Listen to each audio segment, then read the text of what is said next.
আমাদের এখানে যে মাননীয় সার্জন আছেন তিনি এবং যিনি এনজিওগ্রাম করেছিলেন ওনাদের দুজনের সমন্বিত মতেই আমরা এখানে ইউনাইটেড হসপিটালেই ওনার ওপেন হার্ট সার্জারি আজকে হয়েছে। বিস্তারিত সার্জারির ব্যাপারে আমাদের মাননীয় সার্জন মহোদয় বক্তব্য রাখবেন। আপনারা জানেন যে প্রথমে আমাদের উপরে এক ধরনের পরামর্শ ছিল যে ওনাকে বিদেশে গিয়ে ওপেন হার্ট সার্জারি করা, কিন্তু আমির জামাত নিজে বিদেশে যেতে চাননি এবং উনি বলেছেন যে বাংলাদেশে করবেন। বাংলাদেশে করলে কোন হাসপাতালে করবেন এটা আমরা পরামর্শ করেছি।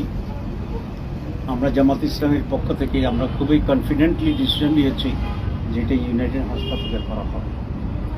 ইউনাইটেড হাসপাতালে করলে প্রধান সার্জন কে থাকবে এ নিয়ে আমরা আলোচনা করেছি এবং আমরা সকলেই কার্ডিয়াক সার্জন এবং আমার মনে হয় এশিয়াতে সবচেয়ে বেশি সংখ্যক ওপেন হার্ট সার্জারি যিনি করেছেন তার নামেই জাহাঙ্গীর কবির মহোদয়। স্ট্যাটিস্টিক্স ছাড়া আমি যদি শুনি অ্যারাউন্ড 20,000 আরও বেশি করেছেন। তো শুধু এখানেই 29,000 মতো টোটাল করেছে। এরকম 29,000 কার্ডিয়াক সার্জারি করার ঘটনা খুবই বিরল ঘটনা। তো সেই জন্য আমরা সিদ্ধান্ত নিয়েছি যে ইউনাইটেড হাসপাতাল,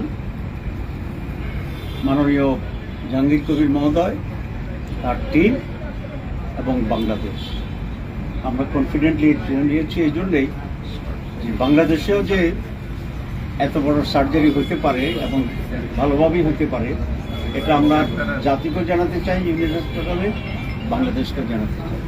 আপনারা রিয়ারলি একটা